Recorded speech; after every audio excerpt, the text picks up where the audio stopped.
Hello, and welcome to this final episode in the Psychology of Adulthood. What a journey we've had, and what a place to land. Here we are in chapter 15, and I decided that probably for the first time ever to not end a developmental class with death, and add another chapter at the end that kind of brings us full circle to really something that we've been doing all along in this class. At least it's been my intent that we'd be doing, and that is asking the big questions.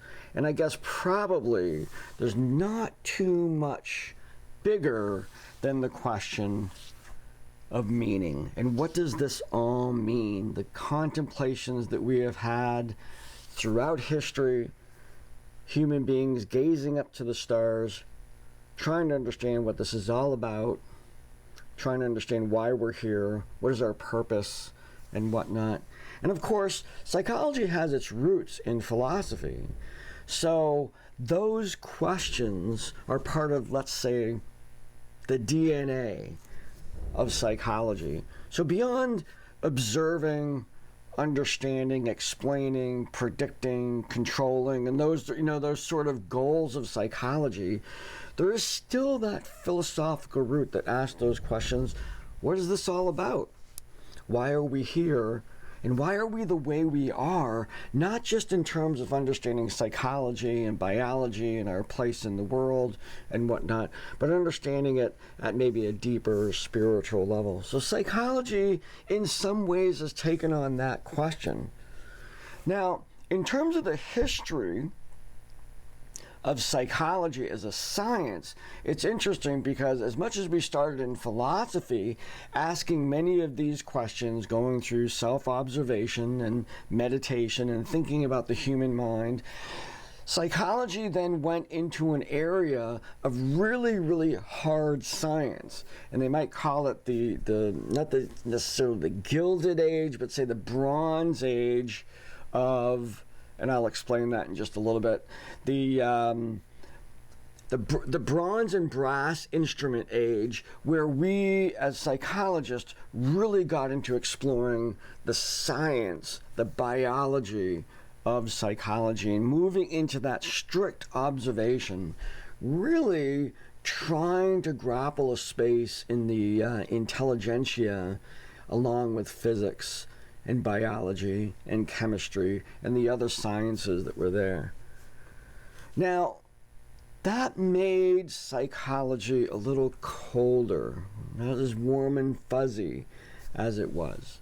And certainly as Freud and Skinner and those people started to come along, the idea of a deterministic way of life, that that either we are subject to unconscious motivations or we're subject to the rewards and punishments of the environment, really placed humanity in the sort of the end game of processes that were out of our control. Theorists came along after that point that we kind of grouped together as the humanists, returning to some of the early roots of psychology.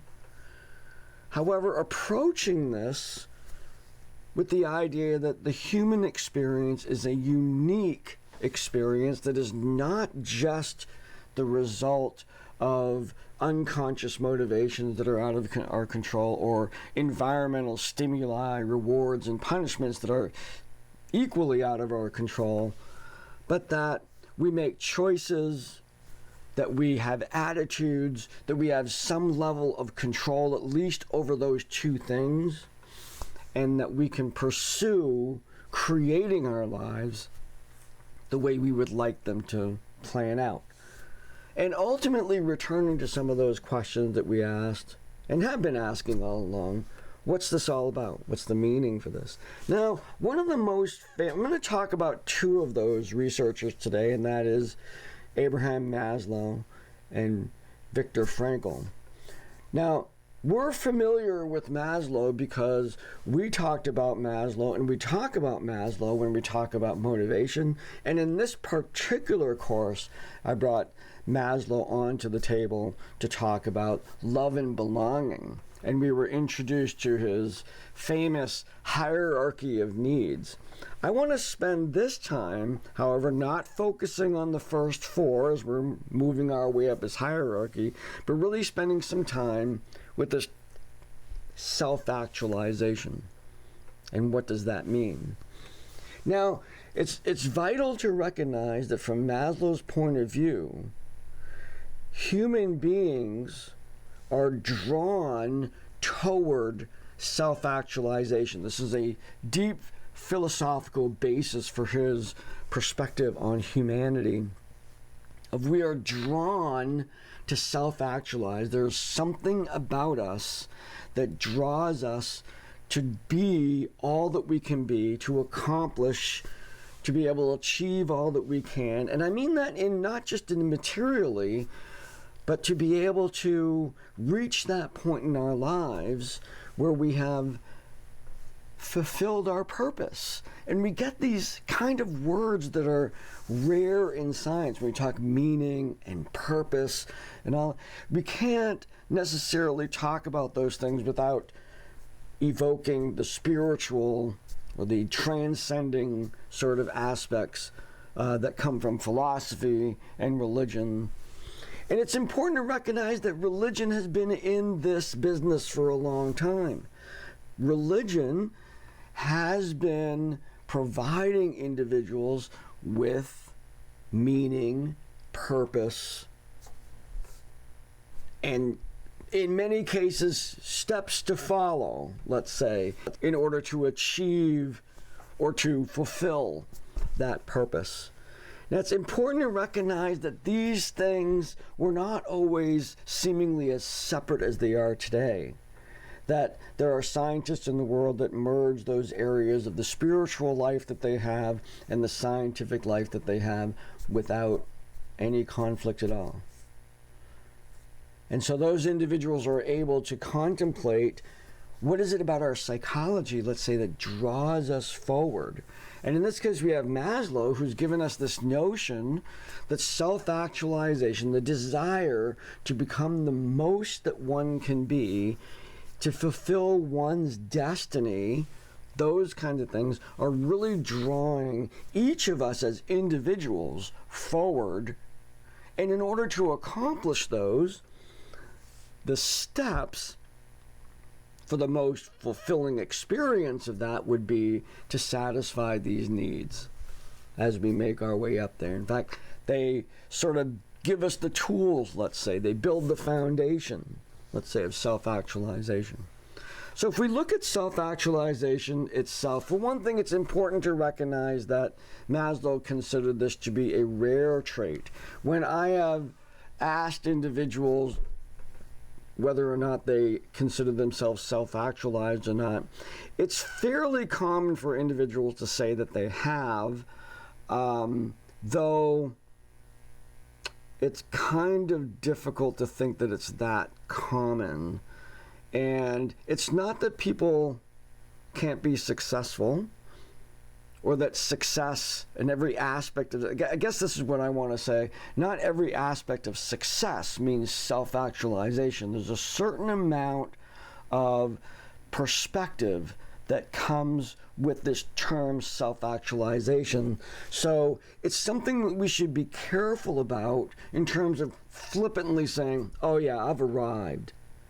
And I guess we want to maybe honor that a little bit more. We have almost definitively come across individuals who are self-actualized. They're very apparent.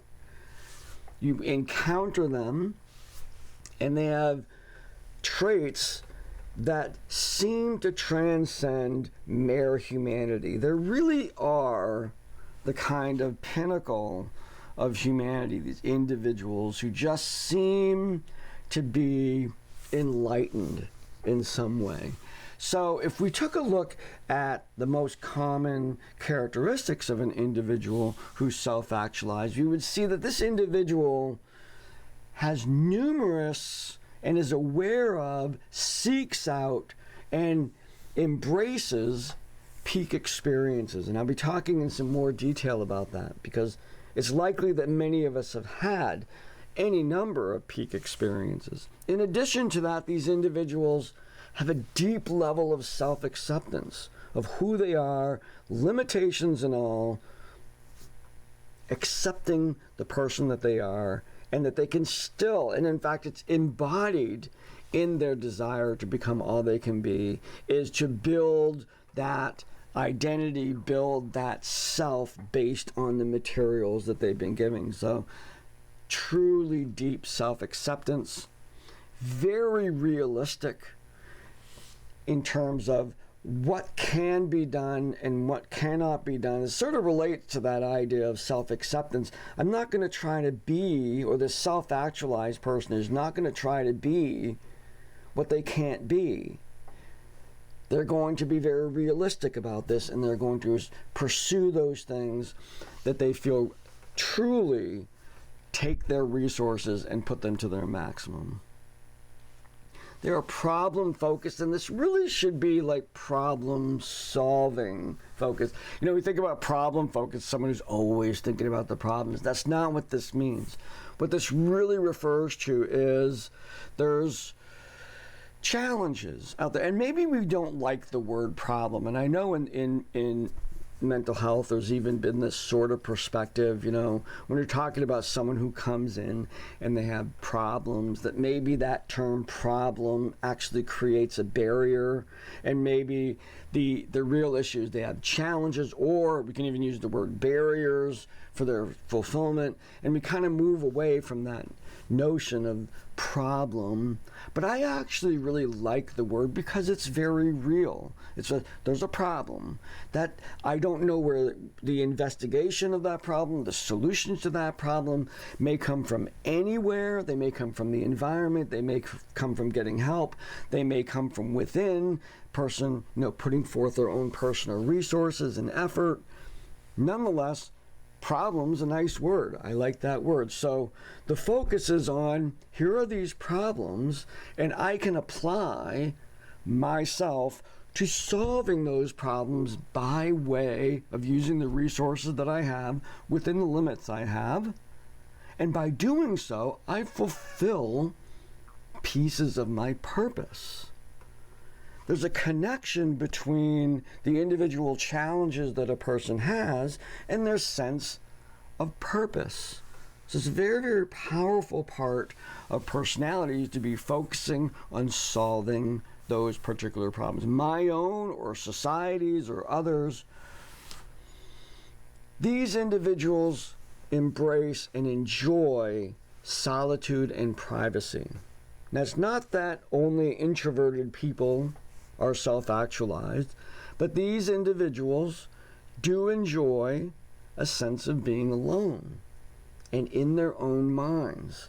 They can understand and feel a sense of gratitude, understanding, calm, even flow. We'll talk about that in just a little bit. By being alone.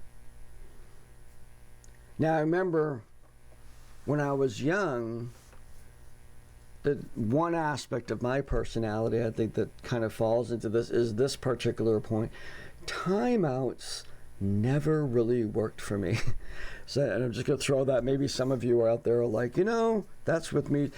My teachers, I would be acting out or whatever, and they'd say, you know, this is not really a timeout, but tactically speaking, they'd put me in the corner kind of thing. I was fine. I lived in this own little internal world. That was a break from all of the stimulation, probably part of the motivation why I was acting out anyway, to get that alone time. And I remember, you know, being in, you know, hiding and getting into places and being just closed in and just by myself was very relaxing to me. It was very cathartic in a way. I could really entertain without the distraction of the world, entertaining an inner life, an inner world that I felt was very rich.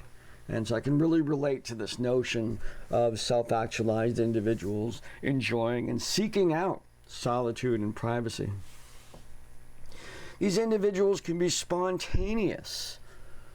They can reach for, possibly, again, they can reach for opportunity, they're flexible, they're prepared, they're ready. Opportunity, a door is there and they're ready to open the door. They can make changes they can pivot and they can move in different directions, these kinds of individuals. And this is sort of, one of the actual pinnacle areas that we see in people in terms of self-actualization is this ability to react to changing circumstances and adapt. And finally, and this is certainly not any comprehensive list, but it's the end of my particular list, is they enjoy the journey. Any journey that a self-actualized person is on, even painful ones, recognizing the value that experiences teach us. It's not just the arrival at the end. It's not just the destination. It's everything that happens along the way that builds that experience. In fact, I personally have had experiences where the building part of getting there was more enjoyable than actual arriving. And just in some very, very, sort of plain ways. I've been on some road trips where we're on our way to a city and we're driving along and we're stopping at the largest ball of twine or whatever happens to be on the side of the road. I'm really into the roadside attractions, and we get to the city and that's fun, but the journey was really fun too, possibly even more fun. The changing environments, the discoveries that we had that were happenstance, that were not even planned, and those kinds of things. Really enjoyed that sort of journey to something. Now consider the internal journey that you are on, the various internal journeys that you are in terms of relationships, your career, your education, your own personal philosophy, maybe spiritual, those kinds of, that it's not just the getting there. It's how I got there and what happened along the way that is so important. Now, I said I was going to talk about these peak experiences for a while, and these were very important in terms of Maslow's feeling about human development. And so, when we look at that self-actualization, the peak experiences, according to Maslow, were experiences that we had, sometimes grandiose and phenomenal, like the birth of a child, and other times very small, a sunset, a particular breeze that comes across, something in nature, that's just an everyday thing, and yet the experience of that, go to those personality traits, openness to that, looking for solitude, looking for things along the journey, noticing those things and seeing how special they are, even though they're really small. Now, of course, the grandiose experiences are really great too. Those are life-changing and transformational.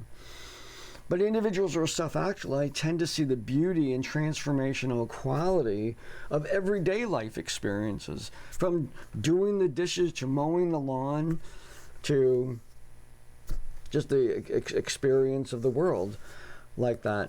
And in Maslow's notion, what we see is the self-actualized person seeking those peak experiences, noticing them, is continually transcending their own humanity to see themselves in the context of something bigger than them.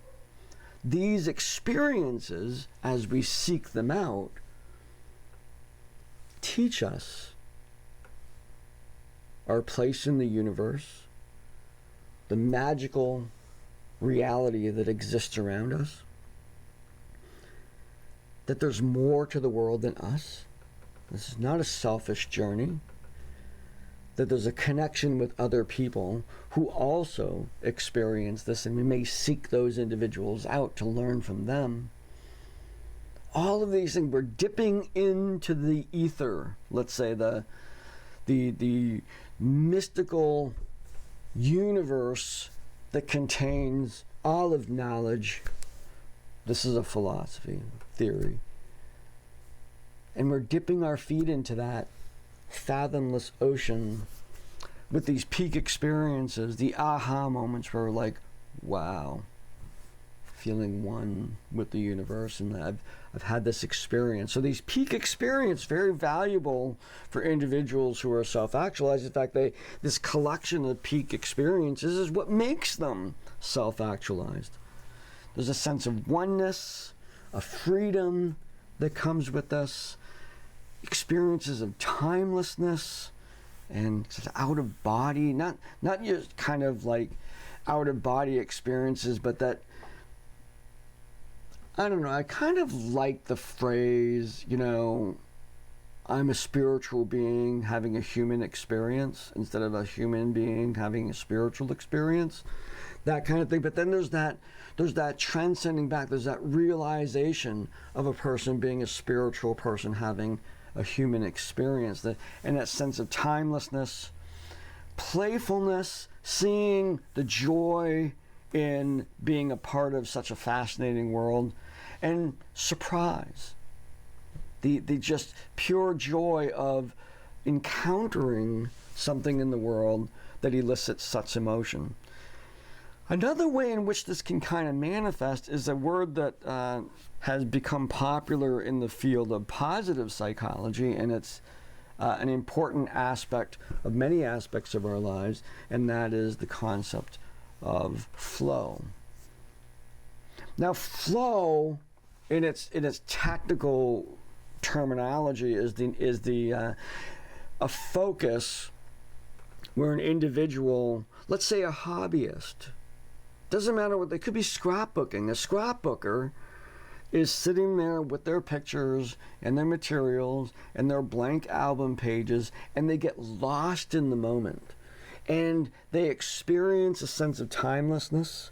They experience a sense of focus, of creative output, part of giving back, kind of creating, manifesting aspects of themselves into the world in these creative artifacts, such as creating a scrapbook. Or in my world, I'm a musician, and there's the sort of moment of creating music, because music is an art form.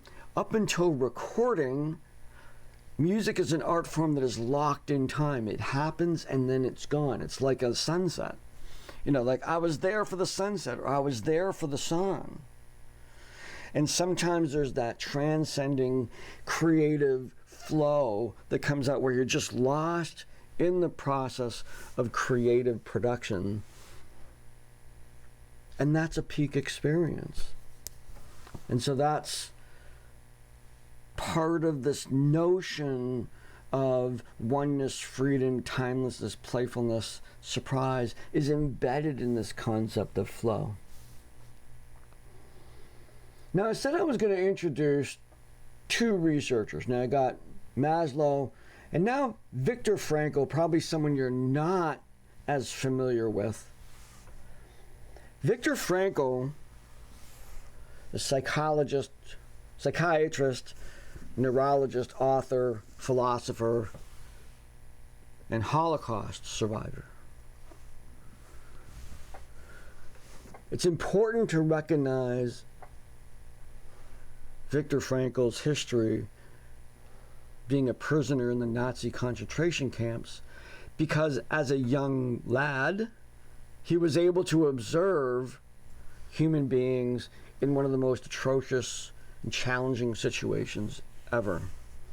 And he was an observant young man. So he made these observations, clearly, obviously survived the camps, and was able to transcend that, was able to move beyond. And we see this we have Maslow working on this stuff, and then we have Viktor Frankl's personal experiences and his observations of humanity at its very worst and at its very best through his experiences in the concentration camps. And his most famous work, Man's Search for Meaning, chronicles that experiences and what the conclusions that he drew from that. Now, what he did, he was able to observe individuals coming into the camps, and he observed that they went through 3 psychological phases. First was the admission to the camp and the shock that came with that, the filth, the stench of death, the impending death, the servitude, the less than human treatment, the atrocities that we now know collectively as the Holocaust. Then the individual gets into a routine. This is survival. And he's eloquent in describing this focus that takes over a person who feels they have to get through this. So there's both a turning on and a turning off of human qualities in this. And I think this is really where, as I progress through this presentation, you're going to see where Frankl's making these observations about those who turned off and those who turned on, and how they either survived or didn't survive. Now, notwithstanding the fact that many people didn't survive because they were simply killed, but of those who were liberated, not all of them survived. They didn't. There was a permanent loss that he observed. So we have the routine that he recognized individuals getting into, the apathy, the lack of care, those kind of things. And when liberation did happen, they remained depersonalized and detached. Now, in the course book, I talk about this phrase. It's a quote from the book where he says, everybody in the camps remember those men who were going around providing hope, providing guidance, giving their last piece of bread to others. And it gave individuals, or it gave Viktor Frankl certainly, the notion that even in these worst circumstances, nothing can take away the ability we have to choose our attitudes about the situation that we're in. And of course, in these extremely stark, grim circumstances, these are powerful, powerful observations on his part. And he recognized that in order to persevere, and I'm going to present in order to thrive, not necessarily in negative circumstances, but in all circumstances, to thrive. Viktor observed that individuals in this circumstance had rich inner lives. They had things going on in their brain, thoughts, dreams, perceptions, inner experiences that were very rich. And those could not be taken away because they're profoundly private. They established goals for the future. If I survive this, attaching the now, and if I can just get through this, I have a vision as to where I want to be. Very challenging, certainly, in these situations, but something that we can consider in our current lives, regardless of the barriers that are in front of us. And finally, this deep attachment to the perception of choice, that I have choices at all times. Now, the choice might not be inclusive of the ability to change the circumstances I'm in, but I have other choices. Now, there's an individual, famous, I don't have the name, I'm just coming up, this came up to me right now. There's an individual who wrote and presented the last lectures. He was a famous professor.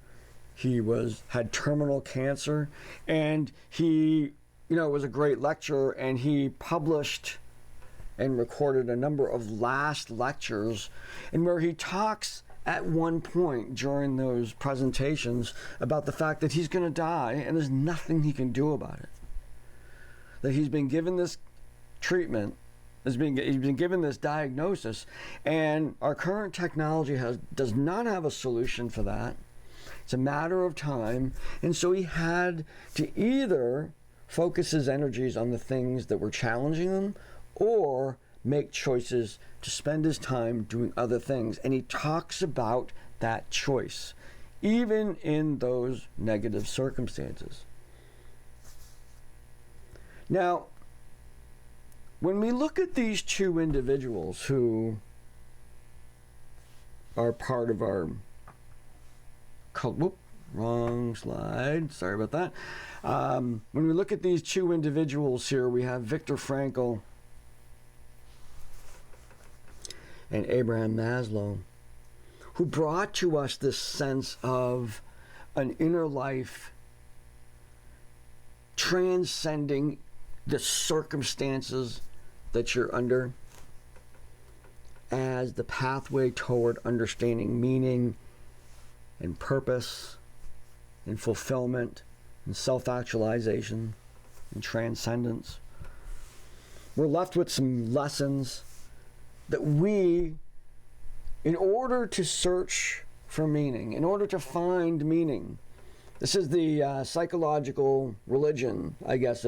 As I said earlier, that religion gives us a pathway, and so does psychology. In my interpretation, this is a pathway toward experiencing and ultimately finding meaning that is not incompatible in my mind with religious dogma of any kind or religious teachings. This is not necessarily in contrast to this. This is the psychological lens through which we can look at the pursuit of meaning. So authentic interactions, and as it's described in the course book, with your environment and people in the environment. Authentic, deep, emotional interactions with those people and environments. Giving back. This is that creative output to be able to contribute something to the world that has creative import and is a part of you that you leave to the world to enjoy. Attitudes, obviously, making those choices and whatnot. And then we look at Maslow's side of making choices to ensure that our needs are met along the way. And sometimes our needs are met by meeting the needs of others. Those we see where that giving back part might be us achieving our needs, but it's indirect because we're helping others achieve their needs. Seeking out peak experiences and learning from them, not the thrill seeking. Although those may be peak experiences, they don't need to be thrilling. Although, like I said, they can be. They can, however, they have to be these internal sort of wondrous experiences that we have that can happen in every day. We can look at a blade of grass. I was waiting for an appointment, sitting in a park once, and became enthralled with how the lawn had grown to the point where the grass could wave. It hadn't, it's not really short grass. And you could see the patterns of the wind in the dark and light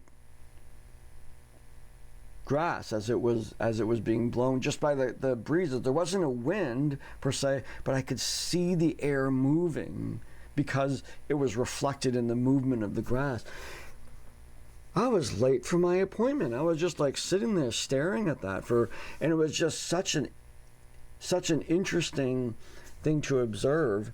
And I still remember that's got to be 25 years ago that I made that observation. So being aware of those experiences and what they mean and what they connect to, and that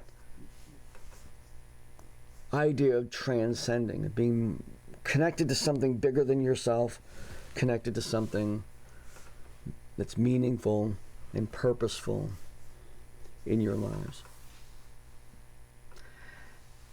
Now, in terms of assessment, a little bit of reality coming along here, we're going to look at peak experiences in Chapter 15, discussion. Have you share some of your own peak experiences. What did they mean to you? Big or small, doesn't really matter.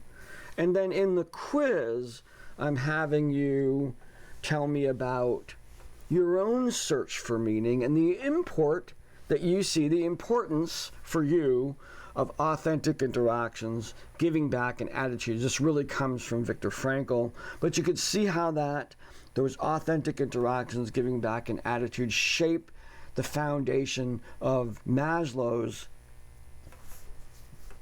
self-actualization. And that brings us to the end of this chapter and the end of the course material here. I do intend on doing one more video, so I'm not going to say goodbye yet. But here we are at the end of 15 chapters of this exploration of adult development.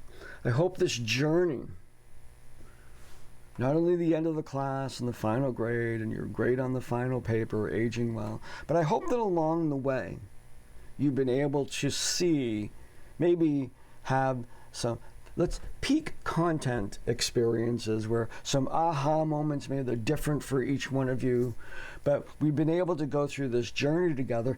And interestingly, the thing about teaching anything in terms of developmental psych is that we are actually engaged in aging. It takes time. We've had 15 weeks together, roughly. So 15 weeks of time has passed. So you're a different person now than you were at the beginning of the class. Part of that is because you simply matured and aged. Part of that is because you were taking other classes. Part of it was because maybe you had a few experiences in this class. I hope that we're peak in terms of your experience of classes, at least. So thank you for that. Thank you for the opportunity to share that. This material with you, and good luck this week. I will see you in the discussions. Let's really want to, on the pragmatic level, end this course strong, get into those discussions, get the quiz done, finish the class really strong. I'll be grading all along, and reach out to me, please, if any questions come up, and have a great week. I will see you later.